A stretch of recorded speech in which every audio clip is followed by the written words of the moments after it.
Today's date is October 6th, 2015. My name is Carolyn Tillman, and I am interviewing Constance Lexion for the Archiving Black History in the Inland Empire project. Her name is spelled, first name, Constance, C-O-N-S-T-A-N-C-E, last name, Lexion, L-E-X-I-O-N. We are interviewing here at the San Bernardino County Superintendent of Schools office in San Bernardino, California. Thank you, Connie, for taking the time to conduct this interview with us. You're welcome. Connie, we are particularly interested in the work that you have done in the Inland Empire via the San Bernardino County Agricultural Program and the 4-H program. But I like to start my interviews by you giving us a little backstory or a little introduction of how you got to San Bernardino County. Unless, of course, you were born and raised here and you want to give us a little bit of that background, but I do like to get a sense of who the interviewee is and how they made their way to San Bernardino County. Okay. I'll try to be brief. Okay. But I'd like to say that I was born in Pasadena, California, went through all grades and also Pasadena City College, so I started my college career in Pasadena, went to Cal State, at that time College, Long Beach, and graduated in 1969. I then worked in home economics, dietetics, as a nutrition interviewer for the 10 State Nutrition Survey right out of college. Matter of fact, I was interviewed on a bus going back to Los Angeles when I was living there. It was fun. I worked there for 6 months, and then I looked for a real job. I was able to get a job because of my experiences with the 10 State Nutrition Survey and other things. I was able to get a job with UC, Cooperative Extension. In San Bernardino County, I then transferred in '76 here. I wanted something different, something new. I wanted to get out of Pasadena. I wanted to get out of Los Angeles. I thought it would be a fun place to be. I had the exposure to San Bernardino when I was on the 10 State Nutrition Survey and interviewed at one Catholic church right across from, I guess it was on 5th Street, long-time Catholic church there, and the people were interesting. I was hired as a 4-H youth advisor, but I didn't do 4-H youth work.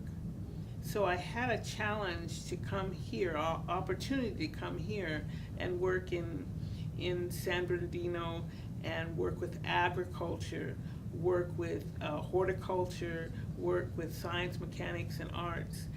And I was brought to this place because the people that I worked with in the region said, oh, you would be really great.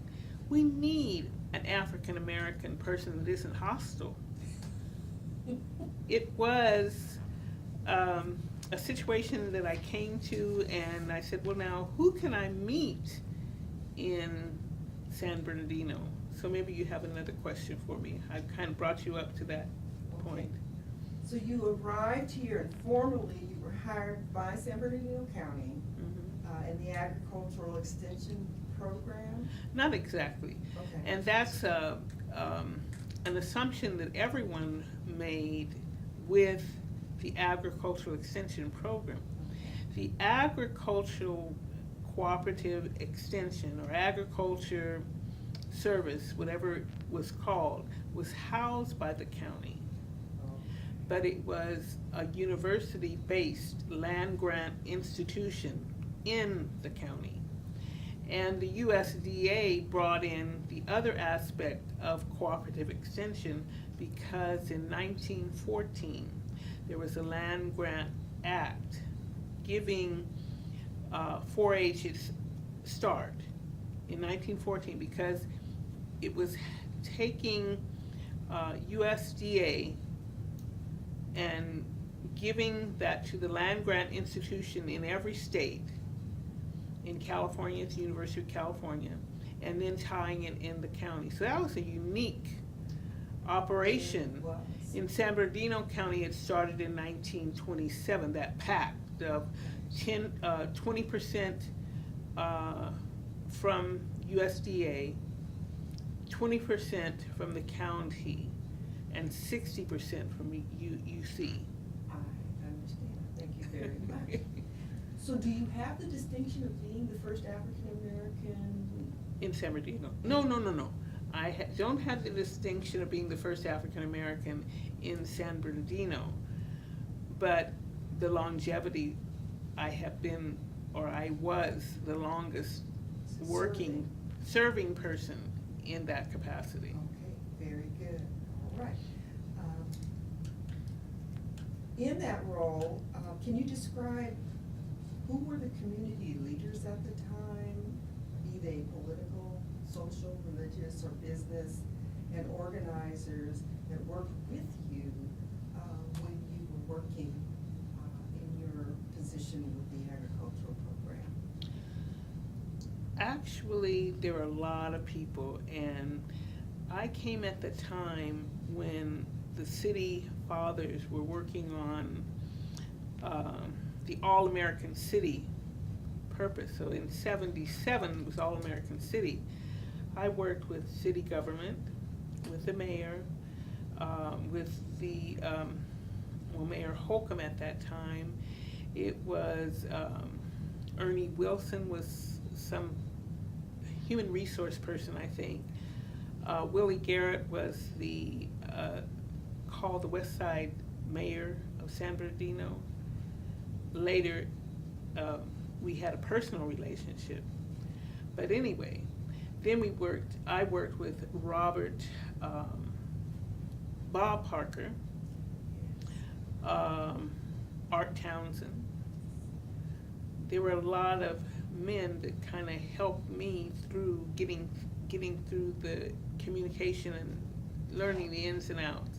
I don't know if it was being because I was a young lady and they were flirting, but whatever, we made moves and we did things. Then the ladies came along, Frances Grice, Valerie Pope. There were other people. The Kootenai people was a younger group of active folks. Wilbur Brown was quite instrumental in getting me around.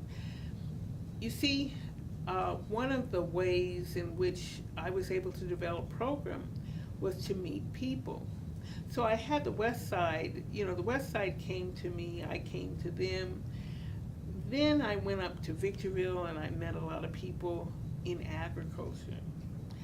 There are dairymen in Chino that I was meeting, but the lady that helped me do that was my supervisor, Margaret Cole, and she was staunch, educated home economist who did 4-H work, and she was in 4-H. So she knew what needed to be done, but she didn't know how to reach the African American people. So together we made some inroads, and we brought people to experience demonstrations, teaching through doing, and different things. So it was really fun. It was a fun time. I did not mean to not say anything about the churches, but at that time, Temple Missionary Baptist Church was going through changes, but we met people there.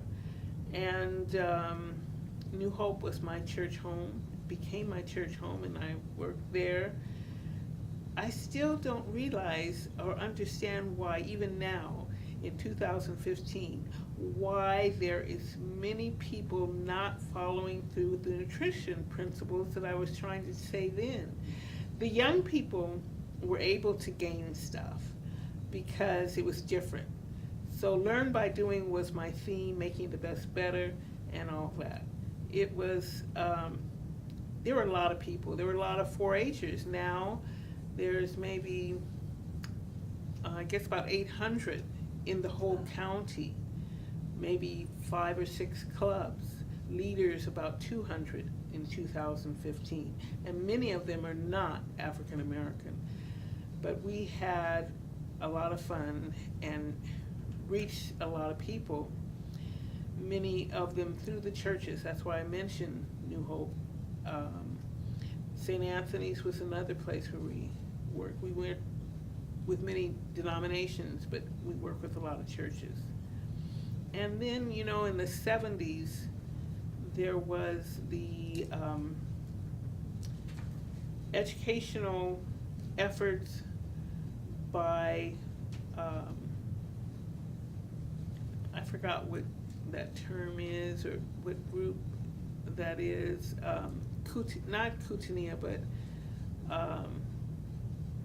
just the black movement, African American. African Health Initiative?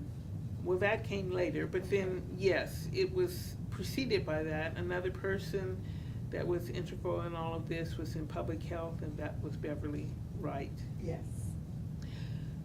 So, I was. The California Black Health Initiative? No, it wasn't in the 70s, it was in the 80s. Yes, okay. And now it's called the African American Health Initiative. Yes. And there are only about 5 chapters throughout the state. Okay. But one of the young people that I worked with and helped through school and worked with her mom, Alita Gordon, and her daughter. Alita's daughter is the secretary or something in Sacramento in that group now. So, you know, there's a lot of things. People come and go, things come and go, but, you know, the reward that we have is seeing people learn from others. Absolutely. I'm going to sort of veer a little bit away, and then we'll come back to the script. I'm curious because San Bernardino had the area known as the Valley, formerly the Valley Truck Farms. And I'm aware that many of those families came or migrated from the South and had farming skills and techniques. How much of that still existed when you arrived, and did you work with those families? I did. Now, Kutania People is one of the youth, young people's organization that had its house near Willie Brew, and Willie Brew lived in the valley. She still lives in the valley. Yes. And we had a garden with young people in the neighborhood there. But many of the gardens that were in the Valley Truck Farm started right after World War II. It was a gardening initiative or gardening activity that really took a hold to people that were in the valley because they had land and they wanted to do things. Not only did they have gardens, but they had chickens, they had animals, they had pigs, or they had beef. And then it extended not only to the Valley Truck Farm, but it went to Fontana. There was a lady that just turned 90 this year, and Chris White was her name, or is her name, and she had slaughtering sessions for the people in Fontana, and she had pigs, she had beef, and she still lives in where that area was, farmed at that time. She still lives here now. Yes. And she was very active in Loveland. Yes. So the church, the schools, and the community rallied around a lot of things, and it's something that kind of is ongoing. It comes and goes, but like Veronica, this is like after I retired, but Veronica Martindale Johnson, is that her last name? No? Taylor. Anyway, she has done the gardening. And I think in public health there have been other people doing gardening, and I think even your activities include gardening in the county schools. Yes. So we had, in the San Bernardino schools, Unified School District, we had gardens in all the neighborhoods, in all the schools, the elementary schools. And so that I just think there was just so much learning, and I think the kids enjoyed it. The parents enjoyed it because it helped them. So the other aspect of my involvement with cooperative extension was with adults. Very good. What was the social climate at the time that you were working with the agriculture program? Obviously, you came through the years of the civil rights and affirmative action movement. Did any of that impact your work? Yes, because it's something that I had a keen interest in. NAACP was part of my upbringing. My father was NAACP president in 64, and then Willie was president in 76, I think, and I was also active in Pasadena with the youth in NAACP, and that was really at the time of a lot of uprising. So we had to feel, or learn to feel, or appreciate ourselves as African American people as being important, being positive, and being productive. Education was the foundation for all of that, but understanding what parents has done for the children was quite important. But now you asked me the climate. Yes. The climate in San Bernardino when I came in 76 was black and white. There used to be a black and white organization where the leaders, some of the people that I named before, were meeting with some of the other dignitaries or active people, white people, and they'd sit down and they'd chit-chat and try to understand one another and try to do things for one another, but it was still black and white. The masses have to come along, or had to be brought along with this unification or betterment of people in general. And I think the churches had a place, but it didn't, at that time, maybe I'm missing something, but I didn't think that the churches was in that triad. Like the families, the churches, and the community.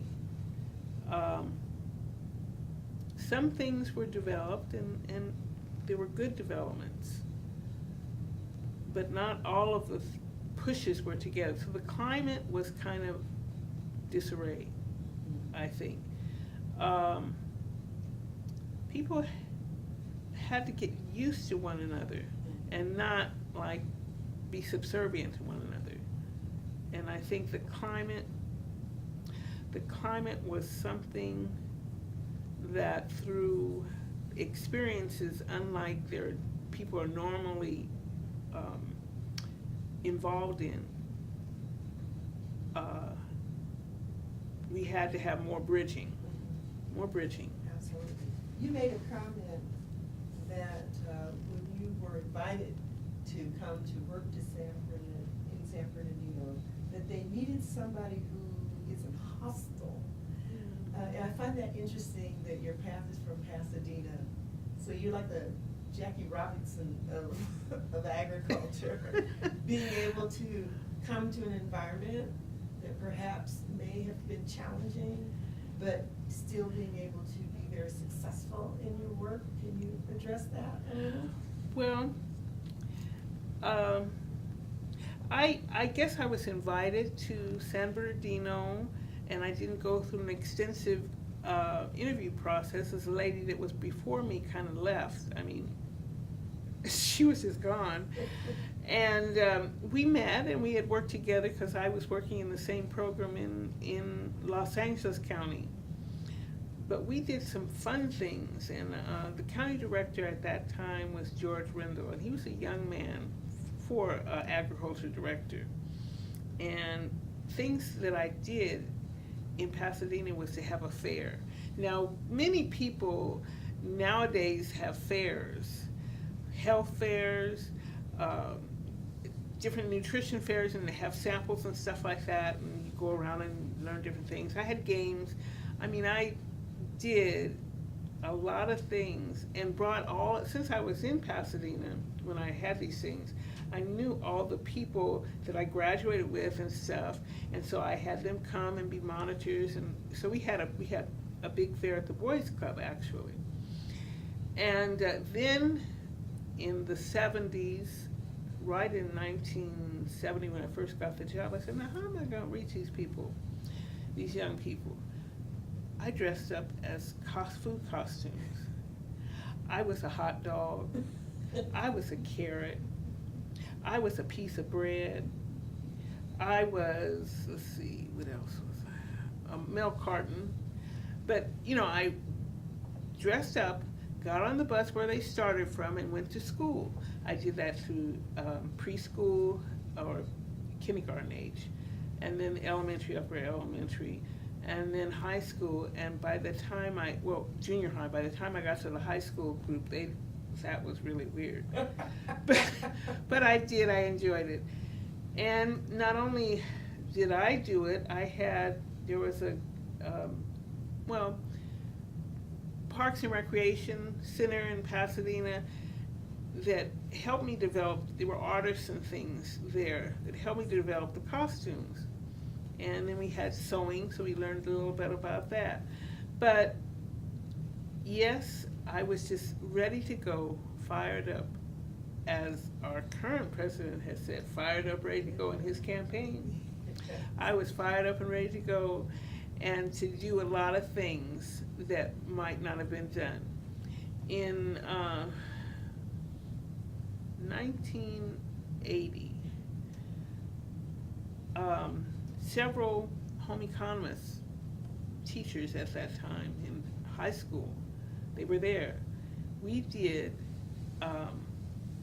bread in a bag, made bread in a bag in the convention center, which was big event. But what I did was walk down Mount Vernon in my bread costume. And I said, and passed out flyers. And I went through Central City Mall. And the police stopped me because they said, you can't solicit. So I just took my costume off and went home. But, you know, it was just, I like to do different things. I like to do that. Sounds fun, Connie. Sounds fun. Oh, let's see. What need did you see in the community that your organization was able to fulfill? I saw a need of people, youth and adults, to learn how to use resources well. Nutrition resources was the key. San Bernardino and Riverside counties were the last counties to go off of commodity foods, and other counties had food stamps. but it wasn't an effective use. You know, people weren't knowing what to do with all of those commodity foods that they had. Now, I came in 76 to San Bernardino, but in 1970 or 69, when I was on the 10 State Nutrition Survey, we asked people what is the frequency of what they ate and what did they do with the commodity foods they had.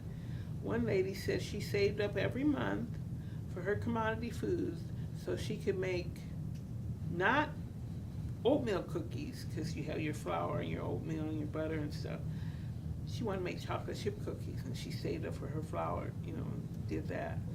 So she just didn't really know what to do. So when I came to San Bernardino County, not only did I work with the youth, but Mary Marshall used to work with the adults in the expanded food nutrition education program. And she would give them recipes and different things, how to use these things. She and the ladies that would be in the community. One of our church members at New Hope, Betty Miles, was a master food not a master food preserver. She was an expanded food nutrition education worker, an aide, a nutrition aide. And she had to go out and find parents, ladies, household people working to give them nutrition principles and recipes. So they used to call the ladies in FNEP the recipe ladies.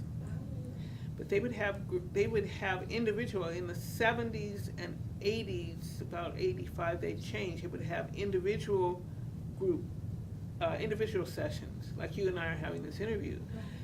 They would come and talk to the lady for maybe 30 minutes and go over something, help them with their kitchen, look at their supplies, help them how to organize and stuff like that. Now, the adult program, the FNEP program, has groups. And so you kind of, there's plus and minuses on all things. You kind of gain from the groups or from exchange of ideas, but then you could really help a person extend their resources, understand how to manage their things individually. So that's it. Very intimate sort of education rather than expecting to. But just like Head Start was a program that was an outgrowth of the 10 State Nutrition Survey and poverty issues. They are demanding that program to do more group parenting education. And so it's a numbers kind of. That's what I was frustrated with. But anyway, if you can help one person, that's better than nothing at all.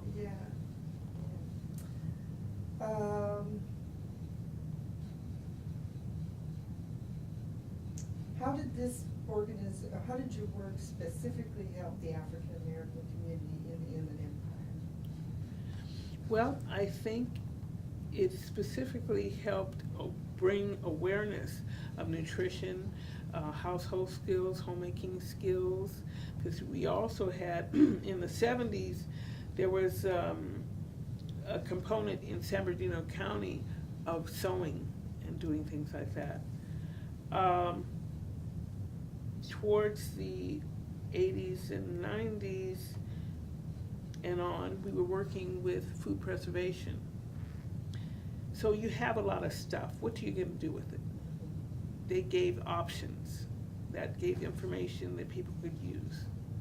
So I think it might have helped the African American people to learn more, but just the idea of sharing and knowing that there's more than one way to do something was important. That's awesome. How much time? 2 days. Oh, okay. I want to just give you an opportunity to reflect, Connie, on the work that you did. Obviously, as you prepare for this interview, you have had a lot of reflection. Is there something that you want to leave in this this interview, an impression of the work that you've done, recommendations as you think about someone who is listening to this interview, wisdom that you want to leave in a statement of your own. That idea is challenging, but I'll say first off, what I felt that I accomplished was to give information that could be used and not only give, but gain understanding from the people that I work with, whether they be African American, Anglo-Saxon, Hispanic. We learn something from everyone, and we can give something to everyone.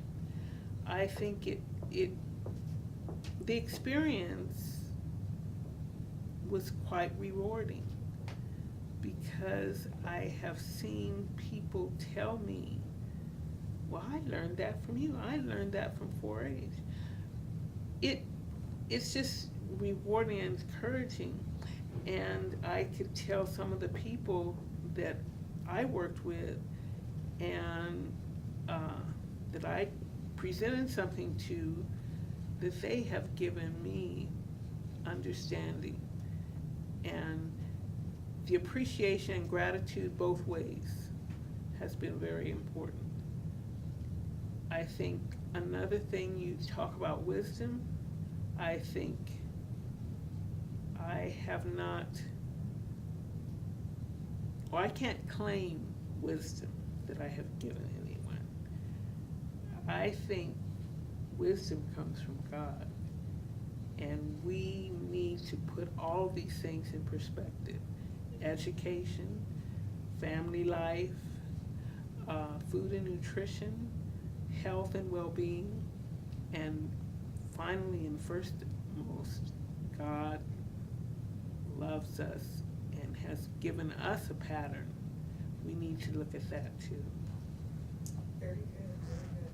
What concerns you, given now that we're talking about how foreign foods come to us in our community, and there's a lot of conversation about organic versus these GMO foods. Should there be any concerns that we? Well, my statement on that, whether it be organic, whether it be GMO, whether it be fruits or vegetables, fresh or frozen, moderation. Moderation is the key. We don't need to go off to the extreme and have only one type of thing. But, you know, I think there's likes and dislikes that we all have, but we need to get an appreciation for a variety of foods and keep things in moderation.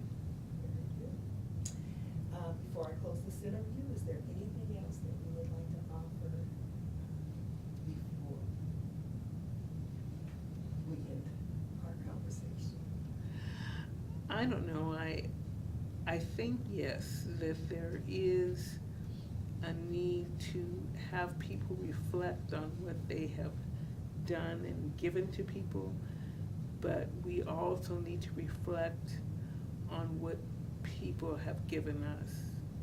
Because without the interaction, there's no activity. So, that's all. Well, that concludes our interview with Constance Lexion. Constance, it's been a pleasure having an opportunity to learn from you this morning. Thank you. Thank you.